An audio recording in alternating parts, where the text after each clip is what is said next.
Дехто з вас уже напевно здогадується, для чого цей матеріал. Деякі в ступорі від вибору теми, а інші взагалі строчать коментарі із обуренням, не подивившись і 5 секунд ролика. Сьогодні розкажу вам, чому саме комунізм був однією із найбільших трагедій ХХ століття із психологічної та гуманітарної точки зору. А ще ви дізнаєтесь трошки більше мого бекграунду. Історичні та психологічні передумови. Колись мені подобався комунізм, і я цього не стидаюсь, тому що це було в найслабкіші часи, які бувають у будь-якої людини. Пубертат, інфантильність, ви розумієте. Коли ти вже не дитина у фізіологічному понятті цього терміну, але ще й не дорослий. Впевнений, у багатьох з вас були схожі випадки у тому віці. Але, запитає глядач, чому мені повинно бути це цікаво зараз? У нас війна, бойові дії, страждання. Це не на часі. І цей глядач помиляється. Проблема у тому, що вся наша історія вела до цього. У наш час рашизм – це ментальний гнилий гібрид нацизму, фашизму і комунізму. При цьому комунізм домінує як обгортка, яка для інфантилів та хомосовєтікусів має практично сакральне, релігійне та психологічне значення. Заінтригував? Тоді почнемо. Мені 13 минало. Брешу, мені було 14, 20 років тому. Моя перша офіційна робота. Неповний робочий день, декілька годин 3 рази на тиждень. За нашим законодавством, дитина 14 років може працювати у білу, тобто офіційно, тільки із дозволу одного з батьків та в умовах, які не спричиняють їй негативних фізіологічних та психічних наслідків. Робота була не те щоб виснажлива, але безрадісна та тупа, оскільки не потребувала ніякого досвіду та спеціалізованих навичок. І от місяць по тому я отримую свою першу заробітну плату. Приблизно $50 у еквіваленті до курсу гривні на той час. Для підлітка, який жадав свій власний персональний комп'ютер, це дуже мала сума, а якраз це було тодішньою моєю мрією. Як мало іноді потрібно для щастя. Між іншим, ви, певно, розумієте ступінь мого розчарування низькою оплатою праці. І саме тоді один із моїх знайомих почав вкладати мені в голову байки, які йому нав'язували його ватні батьки. Мовляв, при комунізмі такого не було. Усі отримували відносно стабільну однакову зарплату, жили радісно і не тужили. Автор і сам народився в УРСР, про що є відповідне свідоцтво про народження, але зачепив цей період лише кількома роками. Тому я почав цікавитись, а що це за час був такий, який я повністю не застав? З'ясувалось, що оточення мого знайомого було дуже великим осередком молодіжного комуністичного крила відповідної партії у Верховній Раді. Так, зумери, були часи, коли в Україні ще не відмінили компартію, і ця гниль під лозунгами «Мир, труд, май» крала гроші при владі. Багато хто з вас, напевно, пам'ятає цього персонажа, голову Компартії України, Петра Симоненка. Він у тому числі й на наші податки купив собі Астон Мартін та віллу в Іспанії та доживає свій вік із онуками. Але тоді вашому покірному було лише 14 років. Мене захопила ідея рівності, розподілення благ, справедливості. На деякий час, а це десь зо 2-3 роки, це поглинуло мене. У комунізмі в теорії є відповідь чи не на будь-яку проблему – соціальну, наукову, економічну і так далі. Єдине, на що ніхто із моїх знайомих не міг відповісти чітко, чому це не працює на практиці. У них були сотні версій. США та кляті капіталісти не дають. Той комунізм у СРСР був лише пробою пера. П'ята колона зсередини розвалила.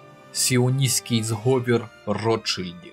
До речі, завжди в цих відмовках була одна спільна риса – винний хтось інший, а не самі комуністи, які вочевидь щось неправильно робили. Версій була купа, але правдивої вони не знали чи не хотіли знати, ми про неї згадаємо трохи пізніше. Тут в моїй історії кліфхенгер. Мої рідні, дізнавшись, що мені подобається комунізм, дивляться на мене як на білу ворону та дістають архів нашої родини і кажуть: читай, будуть питання, приходь. І питань було багато, на всі вони відповіли.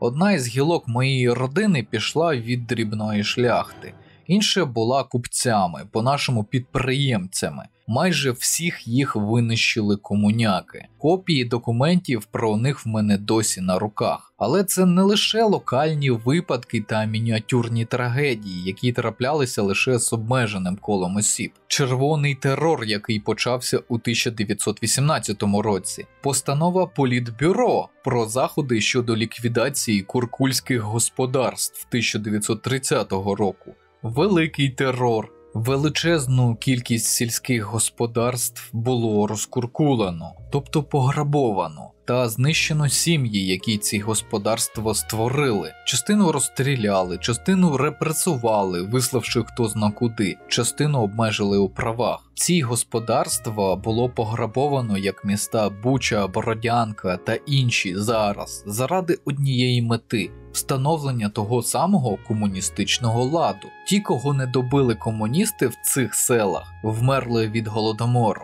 Найцікавіше, що комунякам було пофіг кого вбивати. Хоча все, звичайно, відбувалося під гасла класової рівності, особливо спочатку. А насправді шляхта, селяни, бідні, заможні, старі, малі – це не мало ніякого значення. На теренах України пріоритет знищення був українець як етнос. Навіть якщо людина підтримувала комунізм, була величезна вірогідність того, що її як мінімум позбавлять майна або вб'ють чи депортують в Казахстан чи Сибір. Взагалі почитайте, що таке зелений клин і як він утворився. І почитайте, скільки людей було знищено більшовиками хоча б до 1939 року. Дізнаєтесь багато цікавого. Нас із вами, українці, зараз могло б бути, на мільйонів 10 більше за оцінками істориків. Уявіть, тільки жертвами терору 1937-1938 років стало 260 тисяч українців, більша частина з яких була розстріляна. А скільки людей червоні знищили потенційно, ніхто не знає. Тепер розумієте фразу «скорбота за мертвими та ненародженими»? Насправді це нереальна для усвідомлення цифра. Мені було цікаво, що відповість на це знайомий та інші молодіжні комуністи, з якими я спілкувався. Їх відповідь мене шокувала. А це все історія, нас там не було, ми не можемо відповідати за них, і тим більш воно тобі не треба. То побічний збиток заради ідеї. І взагалі відстань. Ідея. Ось що таке комунізм. Трохи вище я казав про правдиву версію того, чому комунізм неможливий на практиці. І ця версія, бо ідея гнила. Вона розрахована у самій своїй суті на 3 глобальні категорії людей – розчарованих, інфантильних та невдах. А іще відкрию вам страшну правду. Комунізму в комуністичному СРСР не було. Точніше, самі творці СРСР створили державу соціалістичну, не плутати з соціальною. Тобто робітничу. І робили кроки, направлені на знищення всіх перешкод на шляху до комунізму. Та сама колективізація тільки чого варта. А от країни за межами Союзу називали всю цю систему комунізмом, який якраз і був метою створення СРСР. А от, наприклад, авторитаризм і тоталітаризм, хоча й не були офіційно метою створення Союзу, але існували у різні періоди існування СРСР. Комунізм повинен був начебто замінити соціалізм офіційно. Коли, правда, невідомо, та тим не менш він ось-ось майорів на горизонті, був на підльоті, так би мовити. Повернемось до шанувальників ідеї комунізму. Розчарованих серед них меншість. Зазвичай це інтелігенція, яка в житті палець об палець не вдарила, якщо говорити про фізичну працю. І тут ми підходимо, мабуть, до найцікавішого. Якщо ми хоча б краєм ока подивимось на біографії більшості комуністичних ідеологів ХХ століття, то зрозуміємо, що вони ні разу в житті не працювали руками. За них це робили слуги, а пізніше комуністи нижчої ланки. Вам це нічого не нагадує? Як може людина, яка ніколи не працювала в полі, вказувати землеробу, що робити? Чи розповідати комусь, який тип власності більш вигідний? Карл Маркс – один із засновників марксизму. Більшу частину свого життя писав різноманітні статті до газет та журналів. Також певний період часу працював редактором. Якщо б не Фрідріх Енгельс і його фінансова підтримка Маркса, то можливо ми б не побачили славнозвісний «Капітал». Фрідріх Енгельс також не був тісно пов'язаний з робітничим народом, а походив з родини підприємців, працював продавцем у сімейному бізнесі. Це, безперечно, посприяло його розумінню системи капіталізму, що є то є. Але ж він був дрібною буржуазією, яку так не любили тоді комуністи. Та це, певно, інше. Ви не понімаєте, це другое. Ленін, наприклад, взагалі не мав великого досвіду в управлінні та й в принципі у юриспруденції, це його спеціальність. Проте це йому не завадило стати вождем пролетаріату і вести нас туди не знаю куди. Є така професія – революціонер.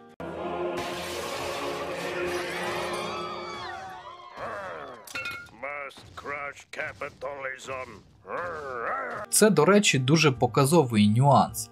Ідеологи комунізму в СРСР, вожді пролетаріату та їхні послідовники, саме вони створювали централізовану планову економіку радянського зразка, яка, між іншим, має відношення більше до соціалізму. Тобто, ще раз до аналогії. Якщо людина, яка не розбирається в пілотуванні літака, сяде за його штурвал, ви добровільно станете пасажиром такого літака? Такі розчаровані інтелігенти просто не знайшли свого місця біля корита в своїх країнах. Тому вони створили цікаву казочку для бидла. І іноді вони навіть самі вірили в свою брехню. Як при них та їх вченні всім стане дуже гарно. Це можна порівняти із тоталітарною сектою, про які розповідав раніше. Але на практиці не всі вірили. І одним із найбільших рухів опору був український визвольний рух за незалежність. А тепер складіть 2+2. Чому комуністи знищували так багато саме українців?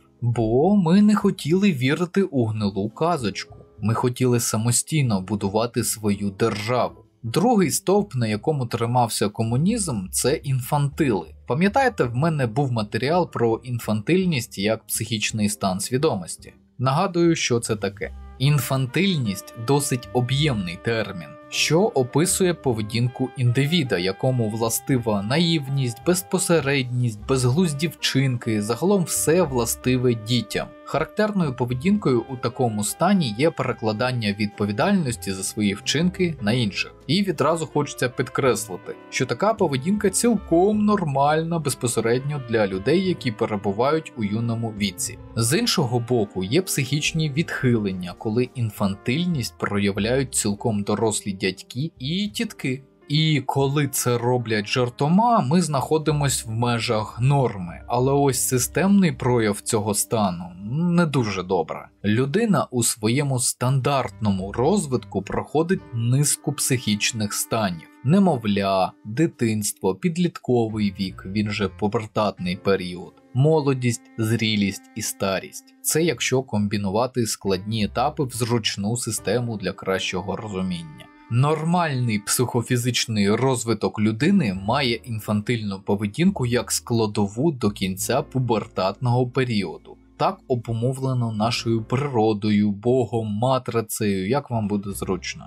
Причини інфантильності комплексні, питання остаточно не досліджене. Так от, візьмемо мій приклад. Дитина, яка ще не розуміє, що різна праця потребує різних навичок, досвіду, освіти і так далі, яка зневірилась у тому, що її праця колись буде приносити їй досить адекватні гроші, яка не хоче ще 7-8 років навчатися та підробляти, щоб потім стати цінним спеціалістом. Вона хоче все тут і зараз.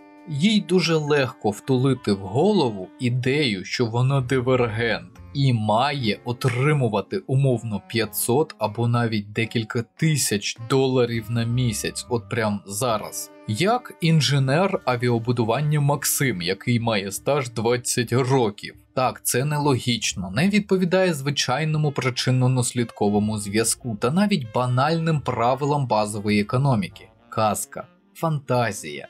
Але так само не відповідає дійсності і не має відношення до реальності і ідея комунізму, в якому всі матеріальні блага будуть розподілятися якимось магічним чином за потребами між усіма людьми, де все буде справедливо і всі будуть рівні. Це ілюзія того, що казка може стати дійсністю. А хто може в це повірити сильніше за інших?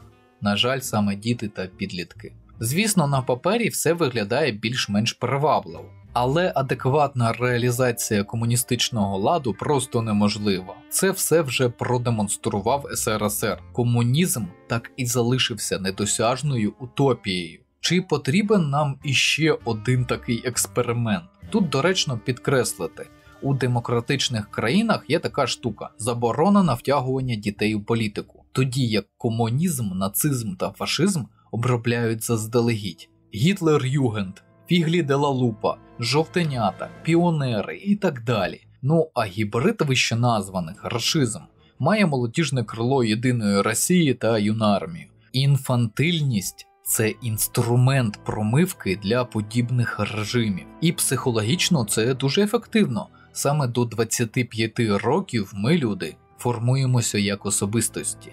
Змінити щось потім у свідомості дуже важко. Інфантилізм став дуже важливою складовою комуністичної ідеології. Як могло бути по-іншому, якщо сама його ідея утопічна і віру в цю утопію підтримували покоління за поколіннями, причому починаючи з маличку. Дуже показовий момент, як психологія суспільства взаємодоповнюється її членами чи групами, навіть якщо вони на різних щаблях контролю та влади. Також вже згадував, що всі комуністи завжди шукають ворога, який не дозволяє створити ідеальний комунізм. Це, до речі, складова інфантильності, перекладання вини за свої помилки на іншого. Третя група, на яку розраховані ідеї комунізму – невдахи. І тут не чіпляйтесь до слова, іншого вигадати для такої різносортної групи неможливо. Це люди, які не можуть психічно інтегруватись у суспільство, в якому вони знаходяться фізично. Наприклад, я міг би таким стати у ті часи при певних умовах. І тут я про ветеранів, людей, які проливали кров за державу, а потім були нею покинуті. Ті, хто отримав контузії, скалічився, мав ПТСР, який тоді ще не лікувався і так далі. Комунізм обіцяв їм багато. Наприклад, що офіцери, які у Російській імперії у своїй більшості були самодурами без гальм, будуть прирівняні до сержантів, тобто не будуть мати стільки влади у війську, як раніше. І це, до речі, комуністи виконали. Так, у зимову війну, про яку розповідав у матеріалах про Mass Effect та Tyranny, офіцерів замінили сержанти, які не мали ніякої військової освіти, крім ідеологічно-комуністичної, через що направляли на кулемети м'ясо в таких масштабах, що по факту програли цю війну. Юридично СРСР окупував частину Фінляндії, але скільки людей на це було покладено? Дуже багато. Пірова перемога. Але були й інші серед збірної категорії невдах. Це злочинці, шахраї, садисти, психопати, педофіли і так далі. Попереднє суспільство від них відхрещувалось, а новому були потрібні вірні слуги. Саме з них любили складати так звані трійки. По суті, це люди, які вирішували на місці долю людей за так звані злочини проти комуністичної влади. Сховав їжу від партії, щоб пережити зиму. Розстріл. Не дав солдату зґвалтувати свою доньку. Розстріл. Сказав щось погане про владу. У Сибір із сім'єю. І так далі. Такі тоді були вороги народу. Це був страшний час. А тепер перемішайте всі три категорії і вуаля. Це первинний вигляд СРСР. Теоретики та бездарні балаболи, інфантильні підлітки та жорстокі дезадаптанти. Навіть гіпотетично із цього не могло вийти щось гарне. Скільки на лайно не кажи шоколад, він ним не стане. Тому їх жорстокість та геноцид усіх, хто їм заважав, це те, що і слід було очікувати. Ці люди не могли створити гармонійне суспільство, лише тоталітарну секту – тюрма народів.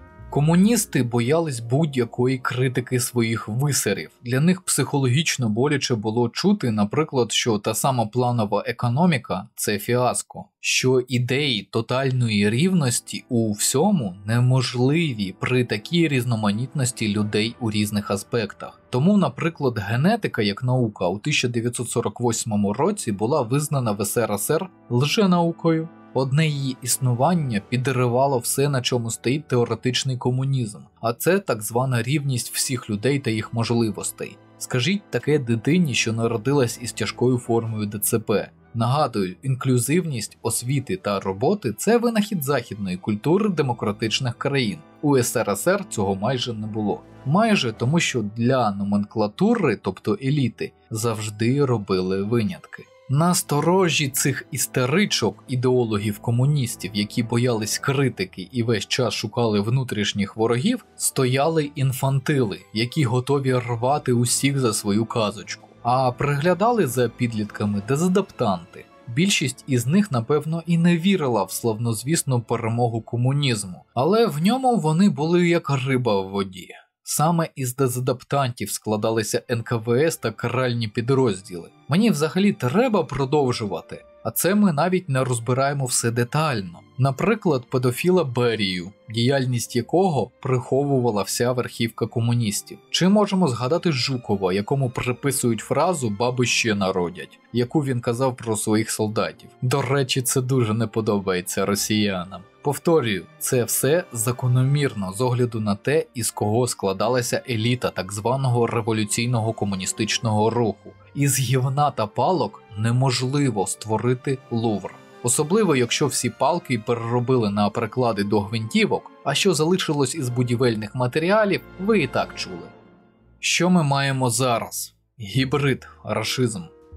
Є така цікава новітня приказка: на 2 воїнів України 3 вищі освіти, на 2 рашистських солдат 3 відсидки у в'язниці. І цією цитатою можна було б завершити, але я розповім, що мається на увазі. Повернемося трохи до початку матеріалу. Як я дізнався про свій рід так багато? По-перше, родичі, які є нащадками жертв, зберігали пам'ять про предків. По-друге, до третини всіх матеріалів сімейного архіву, що у мене є, це копії розсекречених архівів комуністичної влади. У нас в Україні будь-хто може подивитися архівні документи по запиту. А от, припустимо, існує така сама людина в Росії. Вона може так зробити?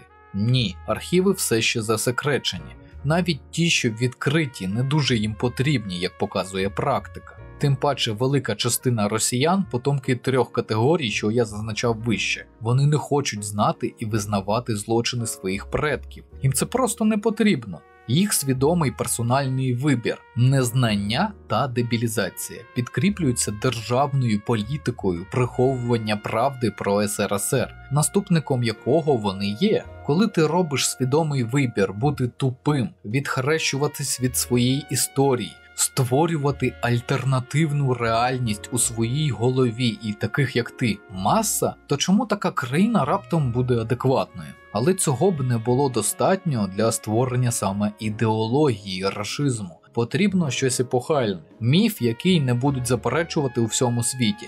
Міф, створений за лекалами бойової пропаганди, 60% правди на 40% брехні. Щось об'єднуючи настільки сильно, що цьому неможливо протистояти усередині суспільства навіть розумним та поміркованим людям, яких завжди меншість. Міф про перемогу над Третім Рейхом.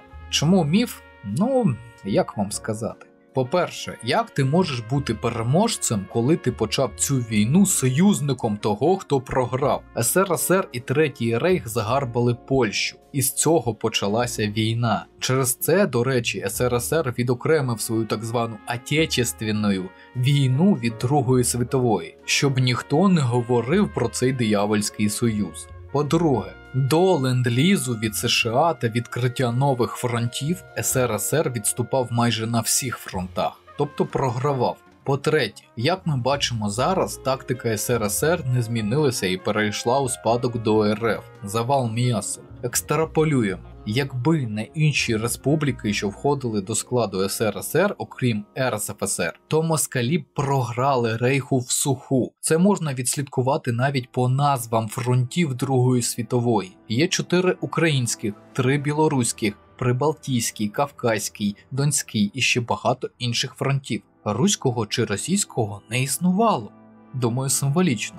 Тут можна ще багато говорити і наводити локальні приклади, але це вже розповідав в інших матеріалах, як аналітику по Другій світовій в рамках розборів відеоігр. І тут ми доходимо до апофеозу основної думки цього матеріалу. Рашизм – це закономірне явище. Основними його складовими є: по-перше, колективна провина, яка зведена та перекручена догори дригом. Чорне – це біле. І спроба це приховати. По-друге, єдина визначна, як вони думають, подія суспільства – це перемога над Третім Рейхом. По-третє, ностальгія за добою, коли жертва, тобто українці, грузини, литовці, латвійці, естонці, поляки та інші, не має права притягнути їх до відповідальності, натомість служить їм. Інструментами для виконання цієї ідеї руського міра слугує те, що вони змогли винайти самі та запозичити у супротивників нацизму, фашизму. Саме тому їм подобається естетика та ідеї цих утворень, бо вони, як ніхто інший, споріднений один одному. Гулаг та Аушвіц недалеко один від одного пішли. Сьогодні це фільтраційні табори РФ для українців. Погляньте, чим вони пишаються. Наприклад, так званою АУЄ-культурою. Тобто це означає, що цивільне суспільство тісно пов'язане із тюрмою. Ні одна притомна, адекватна людина не буде таким пишатися. А в них це майже культ.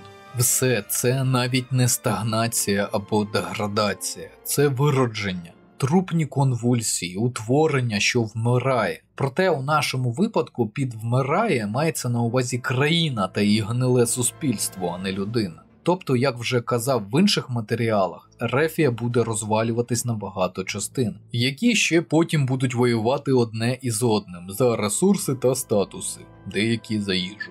Недорозвалена імперія, яка більше не може імітувати стабільність у вирішальній спробі бути хоч чимось схожим на переможця. Ми спостерігаємо епілог імперії зла, створення якої було однією з найбільших трагедій ХХ століття. Замість висновку. І зараз прийшла черга мого глядача спитати, невже ніщо подібне альтернативному, адекватному комунізму в його теорії неможливо в нашому світі? Невже ми залишимось на цьому етапі розвитку суспільства? Ні. Думаю, ми вже переходимо до світового громадянства. Це довгий та важкий процес. Можливо, це і буде наступним етапом глобалізації та нашого цивілізаційного зростання. Власне, наша доля у межах еволюції виду. Поступово всі країни повинні через це пройти. Я так думав раніше. Я зрозумів, у чому велика вада цієї думки. Я не враховував, що не всі країни дійшли до сучасного етапу розвитку суспільства. У Росії, наприклад, немає як таких громадян. Майже всі вони лише споживачі та маргінали. При цьому споживати вони можуть різне. Деякі блага, деякі пропаганду. Але загалом вони задоволені і навіть не розуміють концепції та статусу громадянина. Права та обов'язки – фундаментальна штука для будь-якого мешканця цивілізаційного світу. Те, за що боролися багато наших предків, і ми, жертвуючи своєю кров'ю та життям. Хоч і не завжди вдало. Бути громадянином у тому числі проявляти волевиявлення і уважно стежити, щоб той, кого ти обрав, не творив хуйні. А якщо він її творить, зупиняти його. По суті, як приклад, той самий безвіз для України я бачу як у тому числі й визнання українців як свідомих громадян Європи, перехідний етап до клубу цивілізованих. Росія ж рухалась іншим шляхом. Преференції для частини населення купувалися за допомогою газу та нафти, а права та обов'язки вони просрали на користь внеполітики. Відмовились бути громадянами, погоджуючись із де-фактом статусом рабів. І саме цього вони не розуміють, скаржачись зараз, що їх утискають у Європі і там, куди вони ще їдуть. Бути громадянином світу – це етап, але щоб до нього дійти, потрібно пройти інший етап – свідомого громадянина своєї держави, заплатити за цивілізацію, спрощено говорячи. Не можна сперматозоїду відразу стати немовлям. Спочатку плід і 9 місяців виношування. Вони ж вважають, що можна скіпнути та проїхати на халяву. Немає розуміння, що вони мають ментально перерости тоталітаризм, авторитаризм, перемогти його власними зусиллями, потім пройти повний цикл демократії, а вже потім з усіма разом увійти в умовний наступний етап. Як це зробили США, Великобританія, ЄС, Японія, Південна Корея, Австралія і так далі. Фактично, це локальний приклад ефекту Даннінга-Крюгера. Вони бачать, що інші це вже отримали. Вони також хочуть, але не розуміють, що для отримання статусу цивілізованого потрібно пройти деякі кроки. Болісні зміни у своєму суспільстві. Але оскільки вони не розуміють роль, яку виконують права та обов'язки як інструмент цієї трансформації, щиро не розуміють, чому їх всі вважають тупими. Або просто вважають тупими тих, хто їм про їхні права та обов'язки говорить. Хоча, щоб зрозуміти суть, потрібно лише усвідомити класичну ідіому. Freedom is not free. Якщо вам цікаво, до чого я це, то відповідь проста. Відтепер будь-який росіянець, який не асимілювався в іншій державі і не отримав громадянство цієї країни, для мене варвар. Не в образливому сенсі, а просто у плані того, що їхня думка мені до сраки. Порожні слова. У юриспруденції це називається нікчемністю. Стан, який не визнано ніким і не повинен братися до уваги знову ж таки ніким. Їхні слова пшик, білий шум, не підкреслений статусом громадянина. І так буде доти, доки в них не відбудуться трансформації, зазначені вище. А ви ж не переймайтеся, все буде Україна.